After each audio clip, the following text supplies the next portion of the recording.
Soup তো তোমরা অনেকেই বানিয়ে থাকো। একবার আমার এই পদ্ধতিতে স্যুপ বানিয়ে দেখতে পারো। এই স্যুপ একবার খেলে চিকেন স্যুপ আর খেতেই ইচ্ছে করবে না, মনে হবে এই স্যুপটাই বারে বারেই বানাই।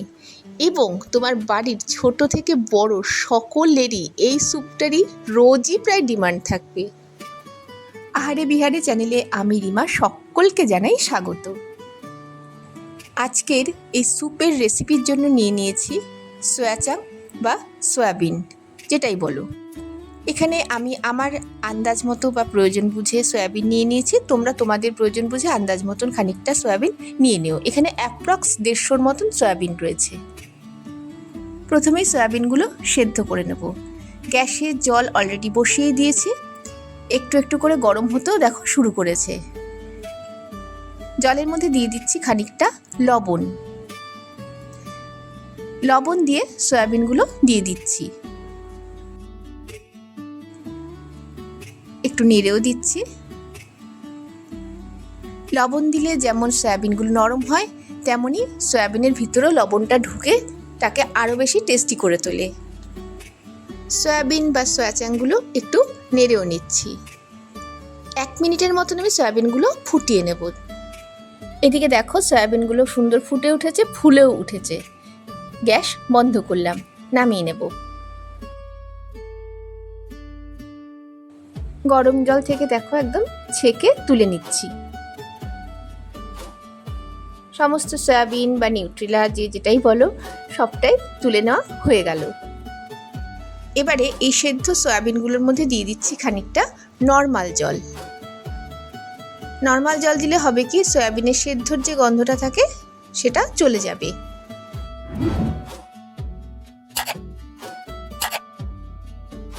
বেশ গরম আছে, একটু ঠান্ডা হোক। সয়াবিনগুলো একটু যখন ঠান্ডা ঠান্ডা হয়ে আসছে, মানে ধরা যাচ্ছে, তখন দেখো জল থেকে সয়াবিনগুলো চিপে তুলে নিচ্ছি। মানে এর ভেতরে যে জলটা আছে সেটা একদম চিপে বার করে দিচ্ছি।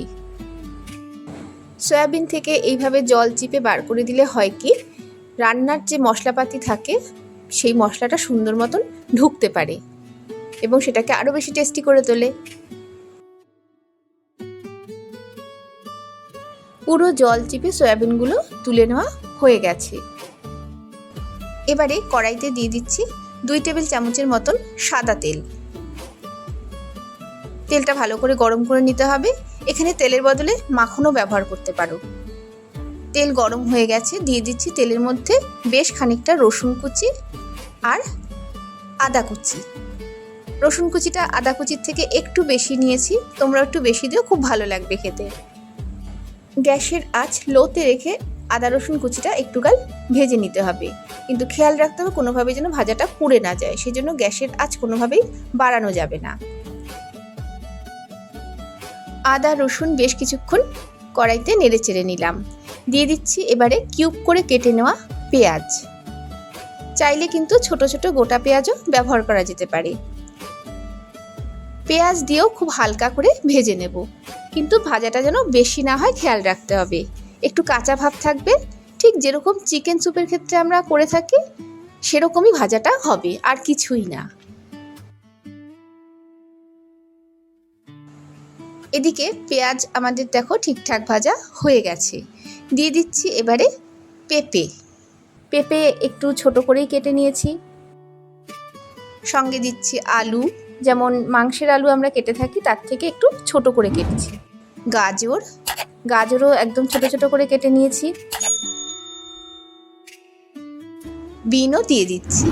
বিনগুলো দেখো একদম সুন্দর, যেরকম লম্বা লম্বা ছোট করে কেটে নেওয়া হয় সেরকমই কেটেছি।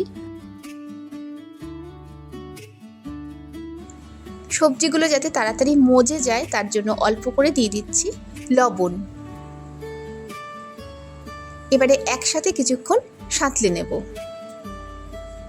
সয়াবিন বা সয়া চাং যেহেতু সেদ্ধ করলে বা জলে চুবিয়ে রাখলে নরম হয়ে যায়, রান্না করতে খুবই কম সময় লাগে।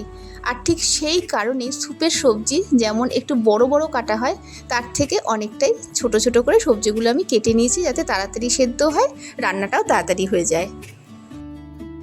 চিকেন স্যুপ তো বেশিরভাগই আমরা বানিয়ে থাকি, তাই না? কিন্তু একবার এই সয়াবিনের স্যুপটা বানিয়ে দেখতে পারো, অসাধারণ খেতে হয়। অনেকটা চিকেনের মতন দেখতে মনে হলো, অথচ চিকেন না, কিন্তু দারুণ খেতে হয়। এদিকে সবজিগুলো আমাদের সাঁতলে নেওয়া হয়ে গেল। দিয়ে দিচ্ছি এবারে গোটা গোটা 2টো টমেটো, আর দিচ্ছি সেদ্ধ করা সয়াবিন। এবারে একসাথে সবটা নেড়েচেড়ে মেশাতে হবে।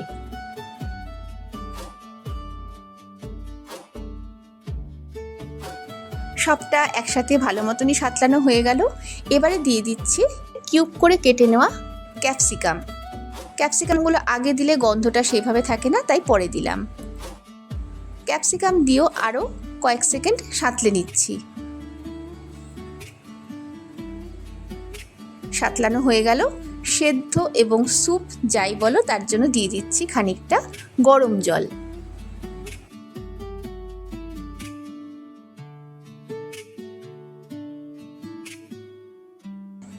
জল দিয়ে আরও একটু নেড়েচেড়ে নিচ্ছি।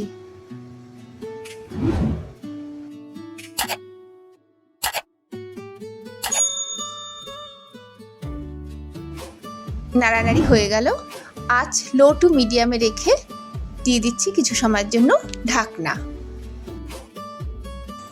প্রায় মিনিট 15 পরে ঢাকনাটা খুলছি, আরও একটু নেড়ে নিচ্ছি।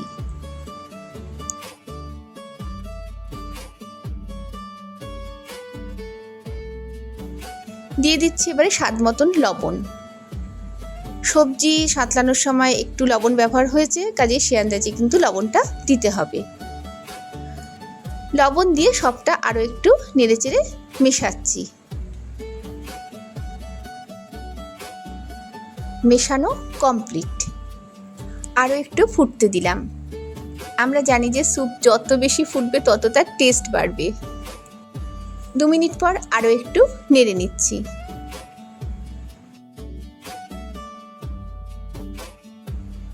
দেখে নিচ্ছি কেমন সেদ্ধ হলো।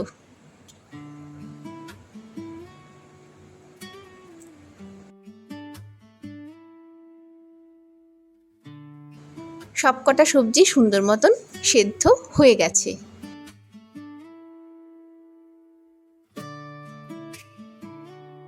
দিয়ে দিচ্ছি এবারে খানিকটা গোলমরিচ গুঁড়ো।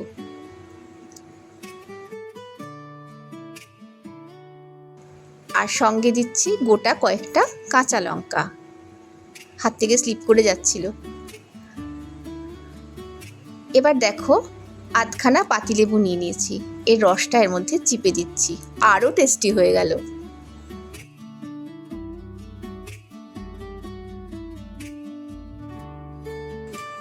এবারে দেখো, একটা বাটির মধ্যে 1 চামচ কর্নফ্লাওয়ার নিয়ে নিয়েছি।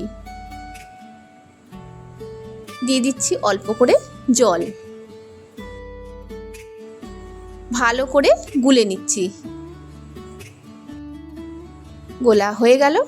কর্নফ্লাওয়ারটা এবারে এর মধ্যে ঢেলে দিচ্ছি। আরও টেস্টি, আরও সুন্দর করার জন্য দিয়ে দিচ্ছি খানিকটা ধনে পাতা। ধনে পাতা অপশনাল, নাও দিতে পারো, তবে দিলে দারুণ খেতে লাগবে। লাস্টবারের মতন সবটা ভালো করে নেড়েচেড়ে মেশাচ্ছি। মেশানো কমপ্লিট। আর একটুখানি কয়েক সেকেন্ড ফুটিয়ে নিচ্ছি।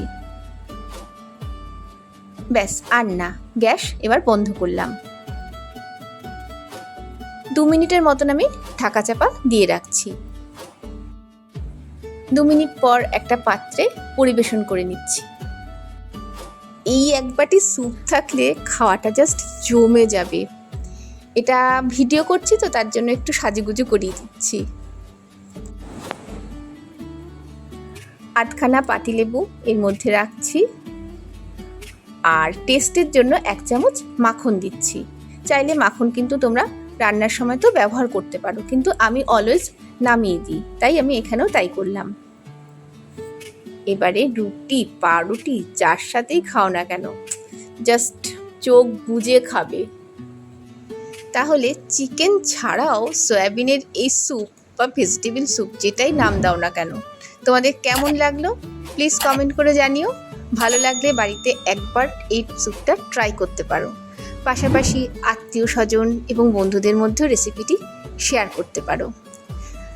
সবাইকে অনেক অনেক ভালোবাসা শুভেচ্ছা জানিয়ে আজকের মতো ভিডিও তাহলে এখানেই শেষ করছি। আবার ফিরে আসবো নতুন কোনো ভিডিওতে, নতুন কোনো রেসিপির সাথে। ততক্ষণ সবাই ভীষণ ভালো থেকো, সুস্থ থেকো। ধন্যবাদ।